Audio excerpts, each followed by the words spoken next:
Twelfth class session 2022-23 का music का solved question paper.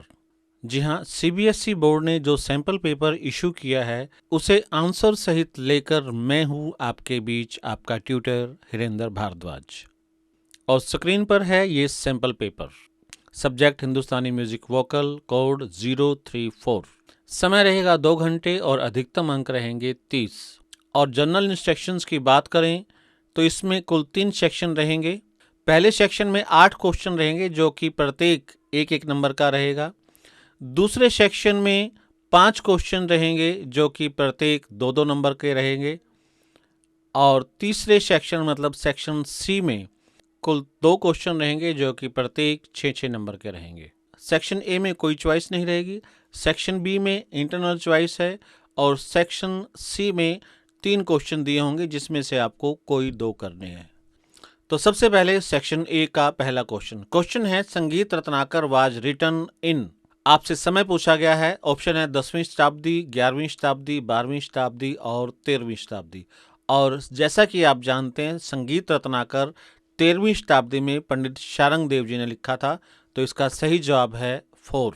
दूसरा क्वेश्चन है कंपित एंड पलावित आर द टाइप ऑफ। ये किस चीज के प्रकार हैं ये पूछा गया है आपसे। 4 ऑप्शन है अलंकार, खटका, आलाप और गमक। और ये दोनों प्रकार हैं गमक के, तो आंसर इसका भी रहेगा 4। और तीसरा क्वेश्चन है कोमल स्वर्स यूज्ड इन राग बागेश्वरी। आपको ये बताना है बागेश्वरी में कौन कौन से स्वर कोमल होते हैं। और 4 ऑप्शन है गानी कोमल, रेधा कोमल, धानी और रेनी। और जैसे कि आप जानते हैं राग बागेश्वरी काफी थाट से उत्पन्न होता है और काफी थाट का स्वरूप है गंधार और निषाद कोमल होते हैं, तो सही जवाब रहेगा 1। नेक्स्ट है choose the correct statement. A statement है माँ इज कॉल्ड अधो दर्शक स्वर। यस, ये बिल्कुल सही है। बी संधि प्रकाश राग आर संग ड्यूरिंग नाइट ओनली। नहीं, ये गलत है। संधि प्रकाश समय 4 से 7 माना जाता है, जिसमें शाम भी आ जाती है और रात भी आ जाती है और सुबह भी आ जाती है। सी ऑप्शन है जाति ऑफ राग भैरव इज भैरव। नहीं, ये गलत है। भैरव नाम की कोई जाति नहीं होती। भैरव नाम का राग तो है लेकिन जाति नहीं होती। और डी ऑप्शन है संगीत पारिजात वाज रिटन बाय पंडित अहोबल। ये बिल्कुल सही है। पंडित अहोबल जी ने 1650 ईस्वी में संगीत पारिजात की रचना की थी।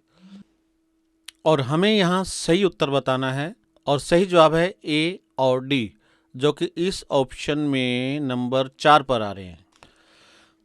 और 5th क्वेश्चन है चूज द करेक्ट स्टेटमेंट। ए है धमार ताल हैज 10 मात्राज। ये गलत है, धमार ताल में 14 मात्राएं होती हैं। बी है second and third string of tanpura are called जोड़ी के तार। ये सही है। बीच के दोनों तार मतलब दूसरे और तीसरे नंबर वाले तारों को जोड़ी के तार कहते हैं और उन्हें षडज से मिलाया जाता है। सी है Gandhar gram is extinct now. Extinct का मतलब होता है लुप्त हो जाना। ये सही है। गंधार ग्राम आजकल प्रचलन में नहीं है, लुप्त हो चुका है। और डी है मालकोंस इज संपूर्ण जाति राग। ये गलत है। मालकोंस की जाति ओडो ओडो है, इसमें रे और पा वर्जित होते हैं। तो सही स्टेटमेंट की अगर हम बात करें तो बी और सी ये दोनों ठीक है, बाकी सभी गलत हैं। तो जवाब रहेगा 3rd नंबर पे बी एंड सी। उसके बाद 6th क्वेश्चन है मैच लिस्ट 1 विद लिस्ट 2। ए पे है द्रुत ख्याल, बी में देखते हैं द्रुत ख्याल किससे मिलता है।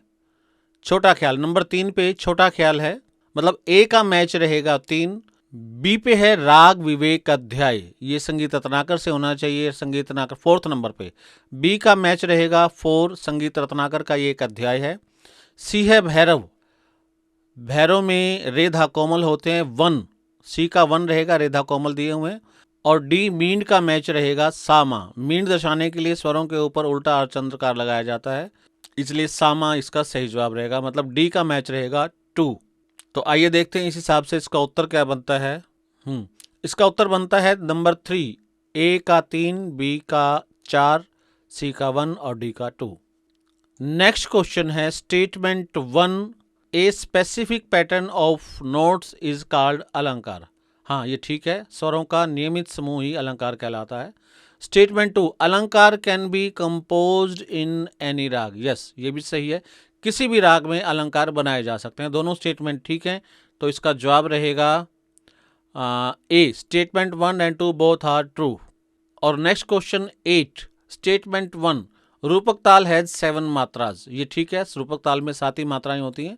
स्टेटमेंट 2, धमार ताल हैज खाली ऑन इट्स फर्स्ट बीट, नहीं ये गलत है, फर्स्ट बीट केवल रूपक ताल में होती है, तो पहला ठीक है, दूसरा गलत है, और इसका आंसर बनेगा number 3, statement 1 is true but 2 is false.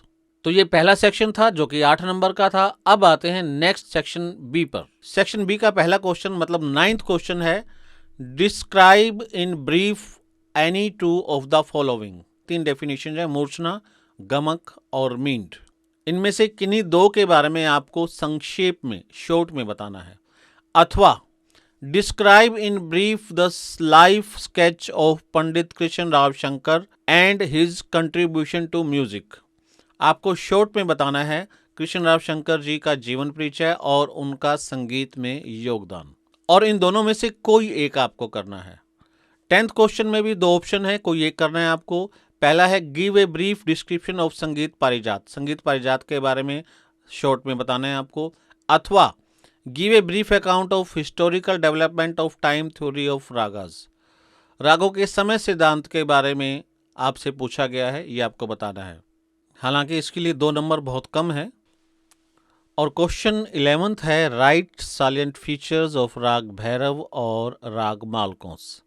राग भैरव अथवा मालकोंस में से किसी एक का आपको परिचय कह लीजिए या विशेषताएं कह लीजिए, ये बतानी है आपको। और मतलब अथवा describe in brief the life sketch of Bade Ghulam Ali Khan and his contribution to music. और अगर आप राग का परिचय नहीं दे पा रहे हैं तो बड़े गुलाम अली खां का जीवन परिचय और संगीत में उनका योगदान बता सकते हैं। और नेक्स्ट मतलब 12वां क्वेश्चन है, describe briefly any two of the following. अलंकार, खटका, मुर्की और ग्राम, इन तीनों में से किन्हीं 2 की परिभाषा आपको देनी है, या फिर give a brief description of संगीत रत्नाकर, संगीत रत्नाकर के बारे में आपको शॉर्ट में बताना है।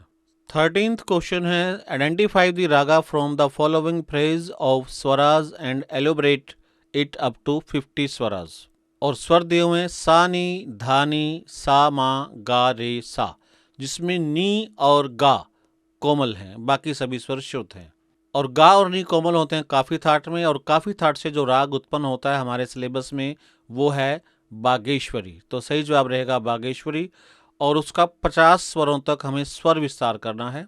और यहाँ भी ऑप्शन है, अथवा write the method of tuning of tanpura, तानपुरे को कैसे मिलाया जाता है ये आपको बताना है। दिए गए स्वरों से रागों को कैसे पहचाना जाए, इस पर एक वीडियो मैंने पहले ही बनाया हुआ है, और बहुत ही आसान है स्वरों से रागों को पहचानना, आप उसे जरूर देखें। और स्वरों का विस्तार कैसे किया जाता है 30 स्वरों तक या 50 स्वरों तक, उस पर मैं वीडियो जल्द ही बनाकर डालने वाला हूं, लिंक डिस्क्रिप्शन में दे दिया जाएगा। और सेक्शन सी में 3 क्वेश्चन है। 14th क्वेश्चन है, write the notation of Dhamar in any one of the prescribed raga. आपके सिलेबस में से किसी एक राग की धमार गायन शैली की स्वरलिपि आपको लिखनी है, 6 नंबर की रहेगी ये। 15th क्वेश्चन के 2 पोर्शन बनाए गए हैं। पहला पोर्शन है, गिव इंट्रोडक्शन ऑफ ताल धमार और झपताल। झपताल अथवा धमार ताल का परिचय आपको देना है, इसमें कितनी मात्राएं होती हैं, ताली खाली कहाँ होती हैं, कहाँ इसका प्रयोग होता है, ये सब बताना है। किसी एक के बारे में, या तो धमार के बारे में बताएं या झपताल के बारे में बताएं। और साथ में कहा गया है तिगुन ऑफ धमार अथवा चौगुन ऑफ रूपक, या तो धमार ताल को तिगुन लय में आप लिपिबद्ध करें या फिर रूपक ताल को चौगुन लय में आप लिपिबद्ध कर सकते हैं। मतलब एक तो आपको किसी एक ताल का परिचय देना है, साथ ही किसी एक ताल की तिगुन या चौगुन देनी है आपको धमार अथवा रूपक में से। तालों की दुगुन, तिगुन और चौगुन करना बहुत ही आसान है, कैसे की जाती है इस पर मेरा वीडियो रेडी है, लिंक डिस्क्रिप्शन में आपको मिलेगा। 16th क्वेश्चन है, write the notation of vilambit khayal in any one of the prescribed raga. किसी एक राग, मतलब आपके सिलेबस के जो राग हैं, राग बागेश्वरी, मालकोंस और भैरव, इन तीनों में से किसी एक राग की विलंबित ख्याल मतलब बड़े ख्याल की स्वरलिपि आपको लिखनी है। और आपके सिलेबस में से धमार और बड़ा ख्याल, इन दोनों की स्वरलिपि मैं इसी वीडियो के अंत में दे रहा हूं, आप वहां से इसे याद कर सकते हैं। और पेपर को अच्छी तरह से तैयार करके जाएं। पिछली बार भी सैंपल पेपर में से 80% क्वेश्चंस आए थे। इस बार भी उम्मीद है कि आपके सैंपल पेपर में से काफ़ी कुछ फाइनल पेपर में आने वाला है। तो all the best for your exam. और यदि कोई भी डाउट हो, कोई शंका हो, कुछ पूछना हो, तो आप कमेंट बॉक्स में निसंकोच कमेंट डाल सकते हैं।